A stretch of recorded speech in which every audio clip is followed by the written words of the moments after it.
What's up, everybody? My name is Truman Adcock, and I'm a senior at South Point High School. Welcome to the Common Ground podcast, where I will be discussing the major issue of geopolitical tension. Now, before I get into the 7 major points on my topic, let's go over a brief summary of what geopolitical tension is. The Google definition of geopolitical tension is conflicts and rivalries between nations driven by geographic, political, and economic interests that can manifest as military actions, diplomatic disputes, or economic sanctions. So basically, it's just conflict between different nations due to many various reasons that can eventually lead into armed conflict. Okay, so let's get into the first of 7 major points that I have. Let's talk about the record military spending within our world. In 2024, the Stockholm International Peace Research Institution reported that global military spending hit a record $2.6 trillion. That is a 9.4% real terms increase from 2023. So in just 1 year, we went up 9.3% or 9.4% in global military spending. That was the steepest annual rise since the end of the Cold War. Hold on to that fact about the Cold War. There'll be a lot of statistics and evidence that I put into this podcast that go back to Cold War and World War II, back to some of our most major global conflicts and how we are seeing statistics and money and stuff like that reaching those levels again. From 2015 to 2024, military spending increased every year, making it a 37% increase between that time period. The global GDP rose to about 2.5% in 2024, as in military spending. Out of all countries, there are 5 that are making up it says about 60% of global military spending. Those countries are China, Russia, Germany, India, and the US. In Europe, military spending rose to about 17% in 2024, further pushing military outlays beyond levels seen at the end of the Cold War. Now, take it away from global superpowers. Low-income countries saw a 1% rise in their military spending. So it's not just about the global superpowers that are doing this, it's everybody. Now that I've presented all these facts, let's talk about just why they matter. The fact that all world regions sees increase means that many nations are perceiving rising threats. Countries are like, hey, something could happen here. We need to be prepared if worst comes to worst. But this just fuels the arm race mentality that we are currently going through. Going back to these world superpowers, the fact that they keep spending on their military forces other small nations to feel the need to keep up. Going back to that 1% increase that we saw in low-income developing countries. Higher spending means more advanced weapons, bigger military divisions like the Navy and the Army, and stronger deterrence, but this just provokes more countermoves, which creates a feedback loop of escalation. With budget shares going up, it indicates that security and or military concerns are being prioritized over, in my opinion, more important areas of life, like diplomacy and development. This shows that the world is pushing more towards hard power instead of soft cooperation. Public services are not being a main priority means domestic unease, making governments more inclined to externalize tensions or use conflicts for internal legitimacy. So when the world spends nearly $2.6 trillion on military in just 1 year, showing the largest jump since the Cold War, it is far from a sign of peace. It is a warning that rivalry and fear is dominating how nations interact. And when this military spending comes at the expense of health, education, and development, you are not just fighting these external threats, you are fueling a cycle of insecurity at home and abroad. For the second major point of 7, let's talk about global conflicts. According to recent data from the UCDP, the Uppsala Conflict Data Program, the number of armed conflicts, including at least one state, reached 61 in 2024, the highest since the end of World War II. And according to the ACLED, Armed Conflict Location and Event Data Project, something like 1 in 8 people globally, around 12% of the world's population, were exposed to conflict in 2024, with political violence incidents increasing by roughly 25% compared to the year before. That is a 1/4 increase in political violence. In 2024, it would have been an election year. So this means that conflict is not only intensifying, but is spreading and affecting regions that previously were not touched by it. But beyond the numbers, let's talk about why this matters. More conflicts means more instability. When one region is involved in violence, supply chains, global markets, refugee flows, and regional security all get disrupted. Also, the human cost is massive. The people are increasingly bearing the brunt. Not just the soldiers on the battlefield, but whole communities are forced to flee. They possibly can lose loved ones, and they lose access to basic necessities and services. The sheer frequency of conflicts complicates solutions. International institutions, peacekeeping efforts, diplomacy, they are all stretched thin when more hotspots demand attention. So when we talk about rising global conflict as a key reason behind geopolitical tension, here's the connection. Conflict often arises from or leads to power rivalries, resource competition, and weakened global cooperation. When more states are fighting or supporting proxy wars, or even trending toward militarized positions, it just fuels suspicion and escalation. In turn, this makes it harder to redirect energy towards diplomacy, mutual trust, or global reforms.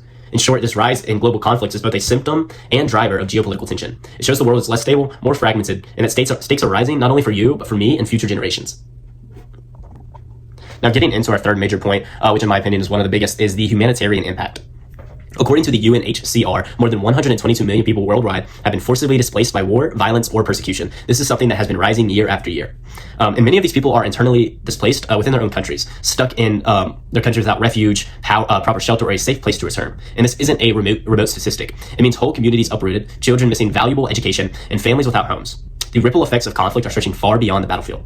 As tensions escalate, so do these humanitarian crises, showing that geopolitical strife isn't abstract, it's deeply human, and the burden keeps growing. The UN reported that in 2024 alone, over 30 million new people were displaced by war and violence, the largest single year increase ever reported.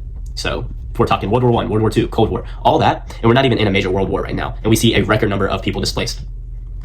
These numbers are not just statistics. They are lives put on hold, futures erased by decisions made far from the front lines. If we truly want progress, reducing the geopolitical tension is not just about preventing war, it is about protecting humanity itself.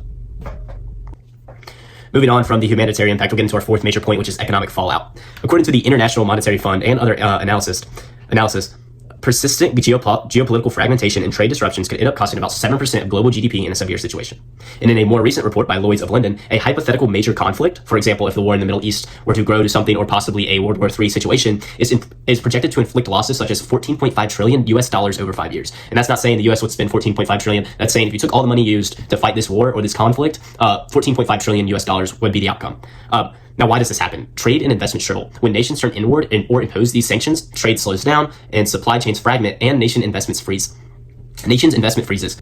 Also, inflation and instability rise. We see this in the Russia-Ukraine war, along with many other conflicts. Things like this will affect vulnerable economies hard. Going back to those countries that are having to spend more money on military and defense to keep up, this will affect them worse, I could say, than those countries actually involved in the war, because they are smaller, low-income developing countries, and they're going to have to bear the burden.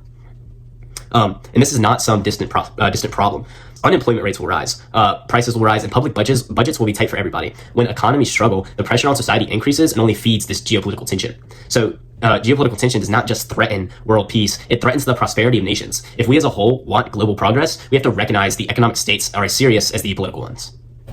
Getting close to the end here, let's switch over to a major issue that has been a major issue since the Second World War, which is nuclear threats and cyber threats. According to the Federation of American Scientists, as of 2024, the world still holds around 12,100 nuclear warheads.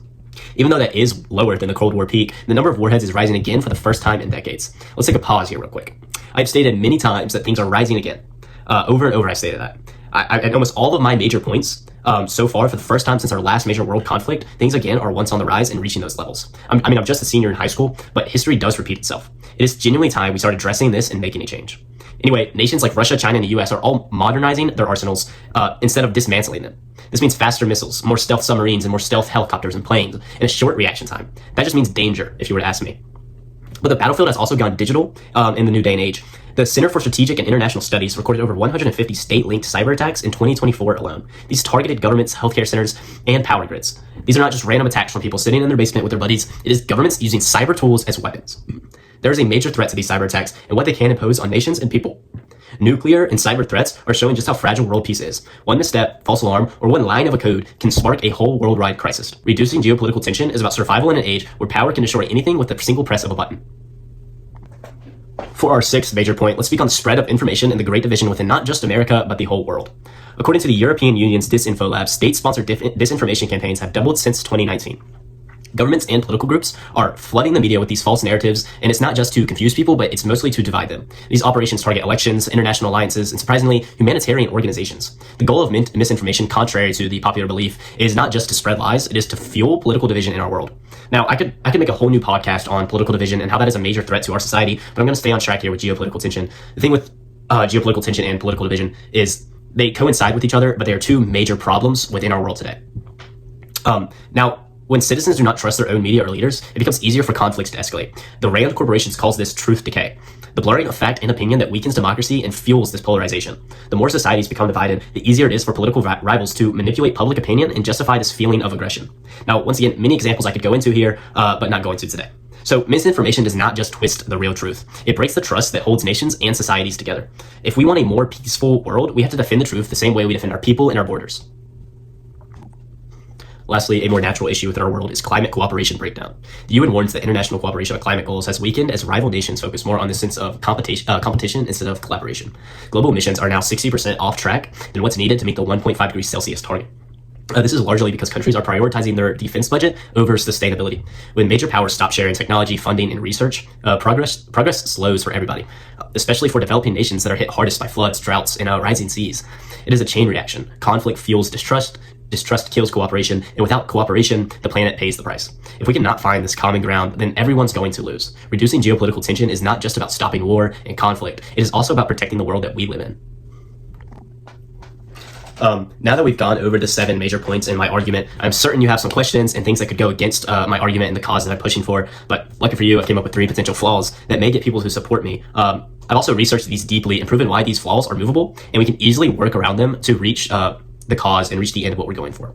Okay, so possible flaw number 1 is the complexity and distance from our everyday life. When you're worrying about gas prices or rent, global diplomacy feels like something that's for politicians. It doesn't really affect your daily life. That distance makes it harder for people to get engaged. And the thing with that is, people are like, oh, that doesn't affect me directly, so I don't care. You're going to say that until something big happens and it truly affects you directly. Until your son has to go to war, or your dad has to go do something, or your kids, or your friends, or you yourself has to go to war, go fight something. Then it will truly directly affect you, and you're going to wish that you tried to put a halt to it earlier.